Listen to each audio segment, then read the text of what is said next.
Olá, seja bem-vindo ao Academia. O tema do programa de hoje é a empresa em crise e o direito da concorrência. Você sabe o que é a teoria da Failing Firm? E se ela tem aplicação similar no Brasil e quais são os requisitos para sua adoção no ordenamento jurídico brasileiro? A dissertação é do Procurador da República, Fernando Oliveira Júnior. A empresa em crise e o direito da concorrência. A aplicação da teoria da Failing Firm no controle brasileiro de estruturas e seus reflexos no processo de recuperação judicial e de falência. Dissertação apresentada como requisito parcial para a obtenção do título de mestre em Direito, Estado e Constituição da Universidade de Brasília. Orientação: Ana de Oliveira Frazão.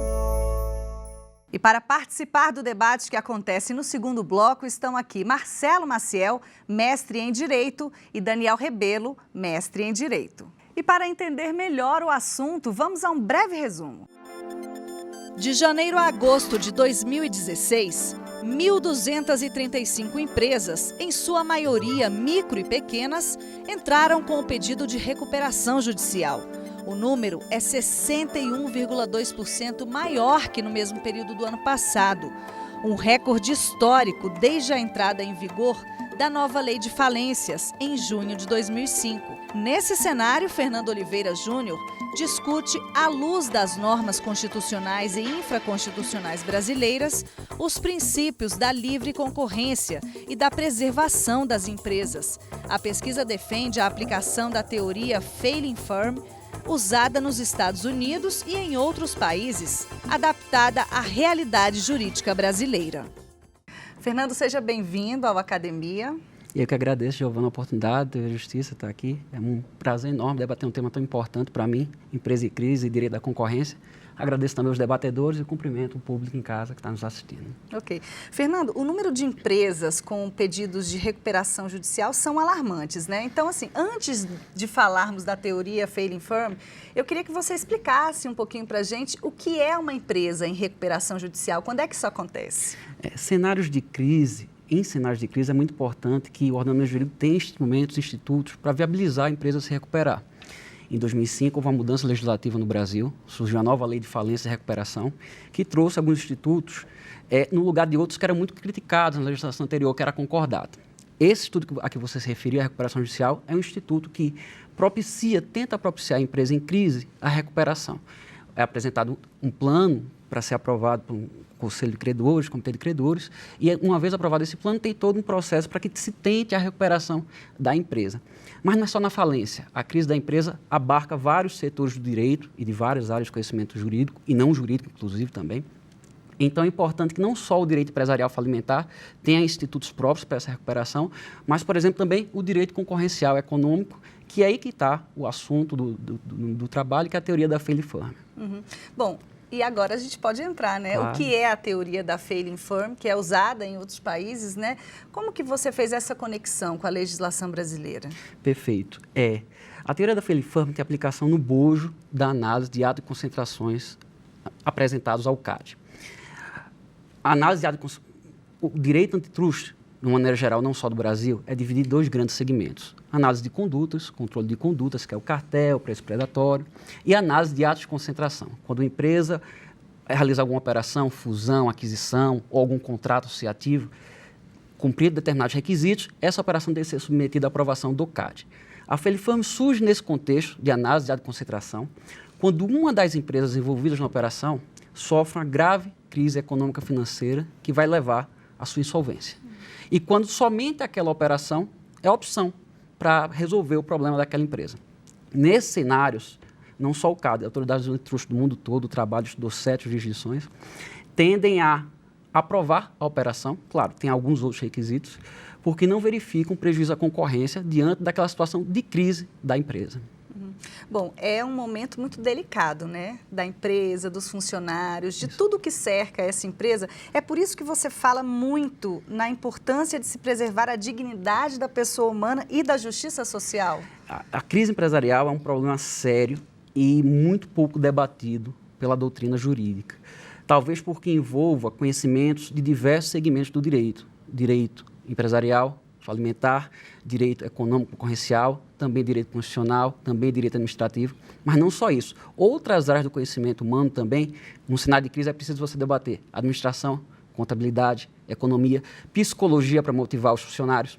Essa dificuldade de lidar com todos esses temas talvez justifique por que tão poucos trabalhos tratam dessa questão crise empresarial.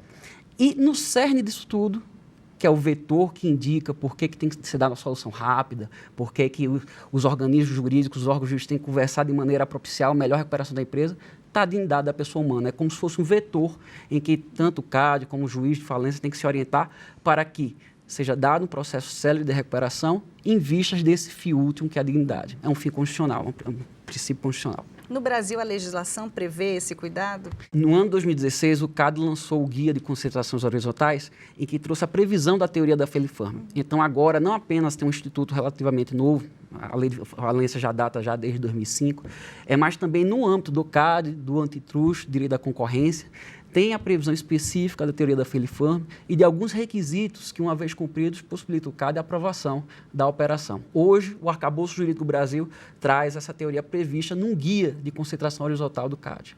Ok. E o Fernando também indicou para a gente alguns livros que foram essenciais para a dissertação dele. Vamos ver. A teoria dos princípios, da definição à aplicação dos princípios jurídicos. Autor Humberto Ávila, editora São Paulo. Função social da empresa. Repercussões sobre a responsabilidade civil de controladores e administradores de SAs. Autora Ana Frazão, editora Renovar. The Antitrust Enterprise. Principle and Execution. Autor Wolfgang Herbert. Editora Harvard University Press. Fernando, qual foi a contribuição específica de cada livro que a gente acabou de citar? Para a construção de um trabalho acadêmico, é preciso você selecionar alguns marcos teóricos, pontos a partir dos quais você vai se debruçar sobre material de pesquisa, que no meu caso foi um material documentário e bibliográfico. Então, os livros mencionados, eles tratam de pontos chaves da dissertação. Era preciso, já que eu vou tratar de livre concorrência, era preciso um livro, um referencial que trouxesse o que é livre concorrência. Por que é importante o Estado promover a concorrência? Por que isso diminui preço, melhora a qualidade do produto, promove inovação? E aí o autor utilizado foi o Hovenkamp, que é um autor norte-americano. É engraçado que esse livro nem é o livro mais que eu gosto mais do autor. Tem outro livro dele que é fantástico, que é um manual Federal Antitrust Policy, que é muito bom, mas esse livro é mais teórico, então o Hovenkamp explica com detalhes o porquê que o antitrust tem que ser defendido pelo Estado.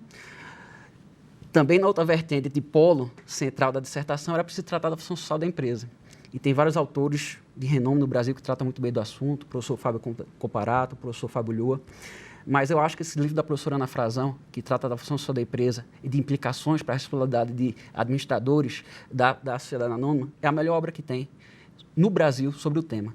Não só porque a professora procura definir o conceito de função da empresa, que é extremamente difícil, e ela procura dar uma concretude a isso, dando um exemplo claro de como isso pode impactar em responsabilidade para administradores e controladores de sociedade anônima, que é o tema do livro dela. Então, um trabalho realmente, eu reputo o melhor trabalho sobre função da empresa escrito hoje no Brasil. Tratei de concorrência, tratei de função da empresa, era preciso, já que eu pondero, eu vislumbro um possível choque entre esses princípios, era preciso alertar o leitor, ou quem vai pegar a obra ou o trabalho, quais são os meus referenciais dos conceitos de norma, princípio, sobre princípio, valor. E eu utilizei o professor Humberto Ávila. O professor Humberto Ávila é professor pela USP. É um livro que eu conheço desde a graduação, Teoria dos Princípios dele.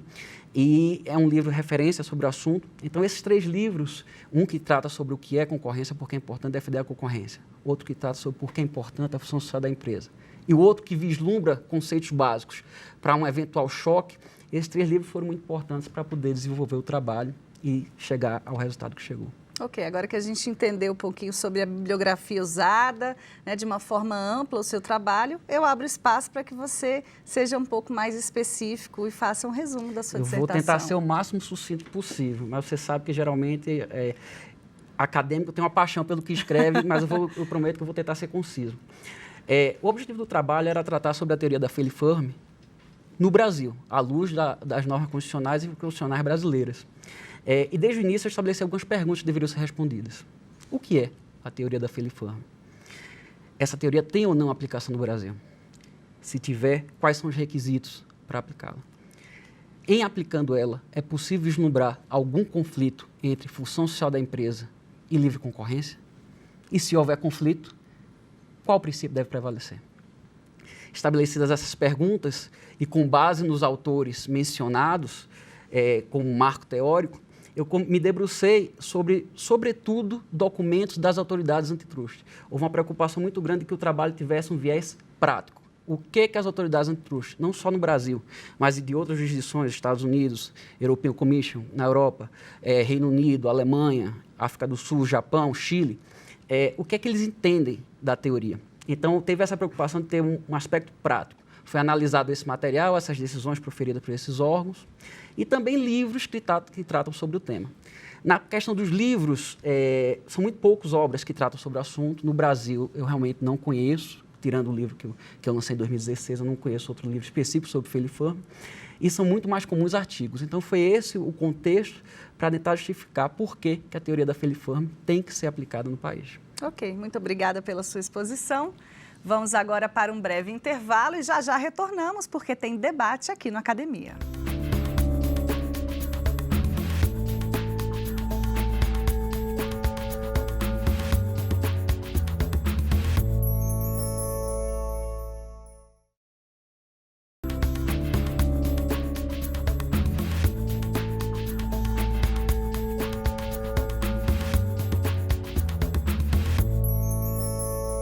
Estamos de volta e agora para começarmos o debate sobre a teoria Feili Furman e sua possível aplicação nos processos de recuperação judicial e de falência no Brasil. Para participar do nosso debate, temos aqui Marcelo Maciel, mestre em Direito, e Daniel Rebelo, mestre em Direito também. Mas antes de começarmos o debate, vamos apresentar aqui o livro do Fernando, A Teoria Feili Furman e sua aplicação no Brasil. Esse é o resultado da sua dissertação, né, Fernando? Existem muitas ou poucas bibliografias a respeito desse assunto no Brasil? Até onde eu tenho conhecimento, o meu livro realmente que trata da Feili Furman como objeto central de análise é o primeiro no Brasil. Eu terminei o mestrado no UNB em 2014 e depois de um prazo de suspiro, de reflexão, achei em 2016 que era importante publicar o livro. E aí o resultado foi essa publicação que está aí, A Teoria da Feili Furman e sua aplicação no Brasil, que é a dissertação do mestrado com algumas atualizações e uma ou outra correção. Aí surgiu o livro em 2016. Ok. Então vamos dar início ao debate com o Daniel. Vamos lá, Daniel. Tudo bom? Bom, primeiro, obrigado pelo convite e parabéns pela dissertação. Realmente é uma bibliografia que é bem escassa no Brasil e é bem importante a gente ter algo escrito a esse respeito. A minha primeira pergunta é mais sobre a premissa do seu trabalho, que a gente pode ver a teoria do Feili Furman de duas formas. Dentro de um microsistema de direito da concorrência, se você tem uma empresa falindo, vai ter uma restrição de oferta e pode ser melhor para o princípio da livre concorrência também. Ou, da forma como você viu, um conflito de princípios de livre concorrência com o princípio da função social da empresa e outros. A minha pergunta é, a partir do momento em que você abre esse leque para outros princípios também, a gente poderia falar de princípio de livre emprego e de todos os usos do artigo 170, eu queria saber um pouco a sua opinião sobre se o CAD deve fazer essa análise, se é a vocação do CAD, e até que ponto que deveria o CAD ser responsável por essas outras análises, meio ambiente, etc. É uma pergunta bem interessante mesmo, Daniel. Eu acho que o CAD não pode mais se furtar a fazer uma análise desse tipo. Em democracias, é comum que diversos valores estejam espalhados pela sociedade e também que esses valores, de alguma forma, estão refletidos no ordenamento jurídico. Não foi diferente com a Constituição. A ordem econômica constitucional traz realmente diversos valores ali inseridos no artigo 170. Defesa da concorrência é um deles, mas há outros. Proteção do consumidor, defesa do meio ambiente, valorização do trabalho, função social da propriedade, de onde é a função social da empresa.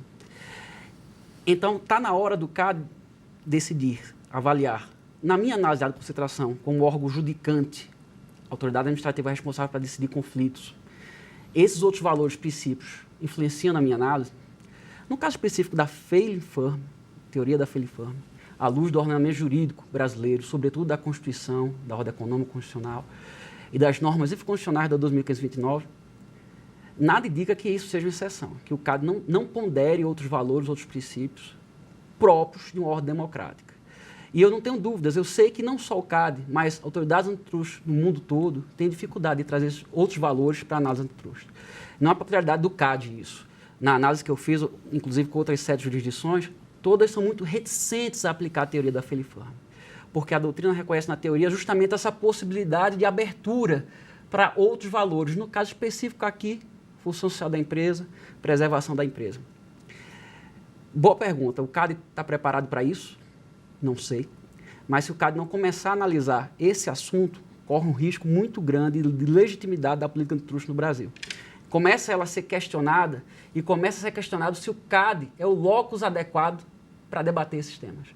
Não à toa já existe na doutrina posicionamento que diz o seguinte: atos de concentração oriundos de processo de recuperação judicial ou extrajudicial não devem ser apresentados ao CAD. Quem tem competência para analisar se deve ser ou não aprovado à luz da concorrência é o juiz de recuperação. Com todo respeito, eu acho que é um posicionamento equivocado. É o CAD mesmo que tem competência para analisar esses atos de concentração, mesmo que surjam de processo de recuperação judicial ou extrajudicial, quando preenchidos os requisitos. Mas essa doutrina surge de um anseio de que o CAD atende para outros valores, como, por exemplo, a função social da empresa. Eu acho que está na hora da academia e da autoridade antitruste debater esse assunto. Ok. Marcelo? Sim, Fernando, eu gostaria também de parabenizar o trabalho, a originalidade dele, justamente a análise a partir dos princípios que informam a ordem constitucional brasileira, com base no artigo 170 da Constituição. E um pouco na linha da pergunta do Daniel, eu queria ponderar de que forma esses princípios são aplicados na prática, porque o que se percebe é que, como você disse, existe uma resistência muito grande não só do CAD, mas das autoridades em geral, de permitir a inserção de outras considerações não econômicas na análise de operações de concentrações empresariais ou de práticas comerciais. E essa reticência se reflete, no caso da Fairley-Firm especificamente, por meio dos critérios que são estabelecidos para a sua aplicação concreta. Então, como ainda não houve debate sobre esses critérios, eu gostaria que você delineasse esses critérios e de que maneira eles refletem essa dificuldade por parte do CAD de aplicar a teoria e de que forma o seu trabalho permite a inserção de outras considerações. Excelente, Marcelo, excelente questionamento. Primeiramente, é importante mencionar que o trabalho realmente vai além do que as autoridades antitruste geralmente decidem sobre o tema, né? Não é só... É possível vislumbrar um conflito entre Fairley-Firm e defesa da concorrência. Quais são os requisitos para a teoria? Primeiramente, que tenha uma empresa em grave crise econômico-financeira que vá se tornar insolvente em um futuro próximo. Atente que ela não precisa já estar insolvente, nem precisa já estar falida num processo de falência, não é necessário já estar num processo de falência, tem que estar em grave crise. Além disso, aquela tem que ser a única solução viável para que ela saia da crise. E aí, sobre solução viável, tem vários debates, né? O Guia Norte-Americano, por exemplo, traz como critério de valor de liquidação, que é o valor dos bens fora do mercado relevante, para saber se é uma solução viável ou não.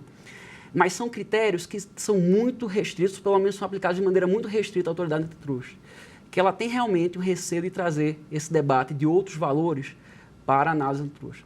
Mas eu devolvo com a seguinte pergunta: é fácil a análise de concentração?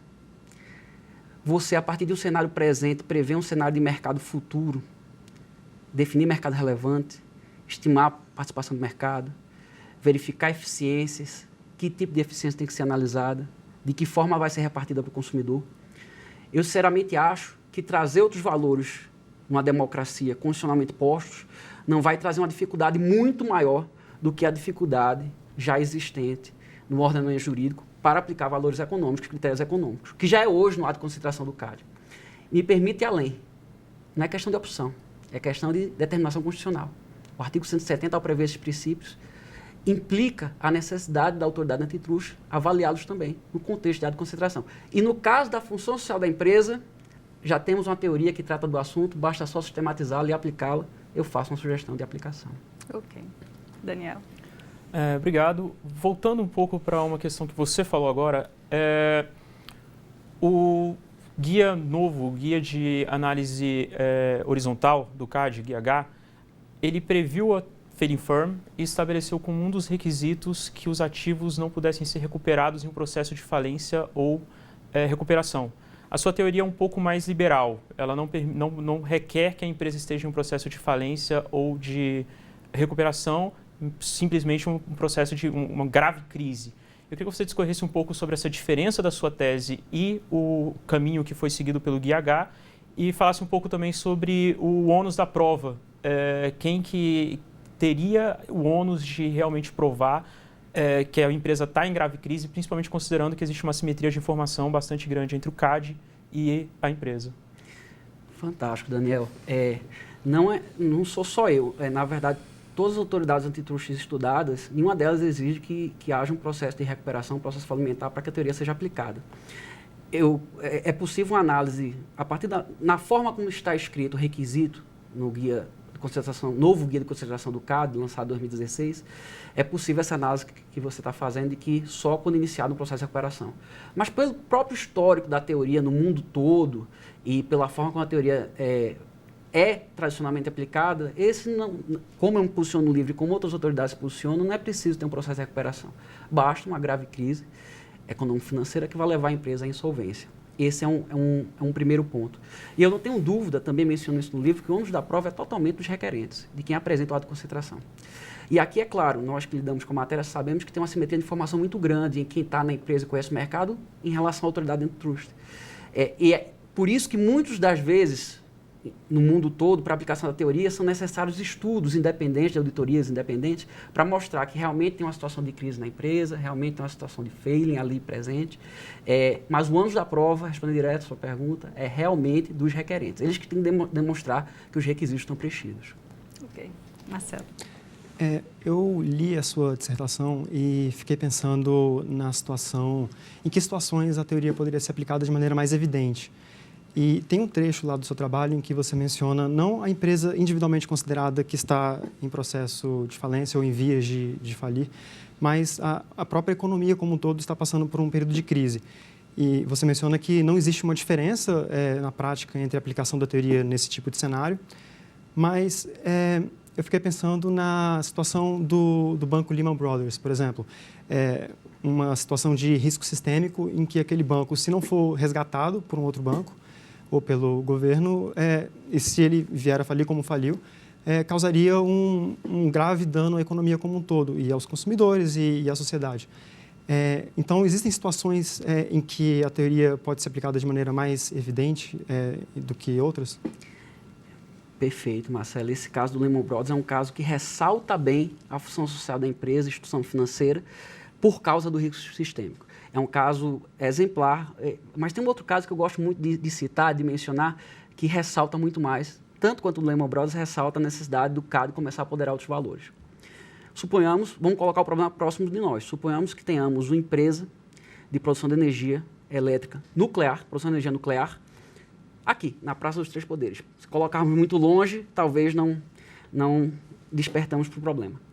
Essa empresa está quebrando, a única solução possível é a aquisição por outra empresa, e não há dúvidas que isso vai gerar uma concentração muito grande no mercado, vai trazer problemas concorrenciais.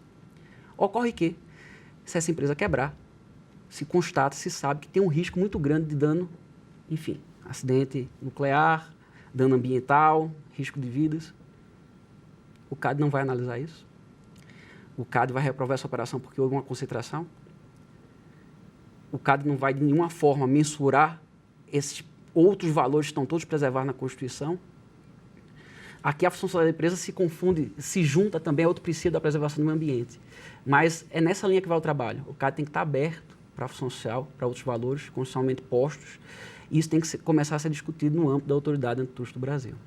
Ok, Fernando, agradeço a sua presença, a possibilidade da gente poder saber um pouquinho mais da sua dissertação e agora do seu livro também. Eu que agradeço e estou à disposição. Tá joia. Obrigado, Marcelo. Obrigado, Daniel. E você também pode apresentar a sua tese ou dissertação aqui no programa Academia. Se interessou? Então mande um e-mail para a gente, academia@stf.jus.br. E para rever o Academia desta semana ou outros programas, é só acessar o site que você vê aí na tela, tvjustiça.jus.br. Até o nosso próximo encontro.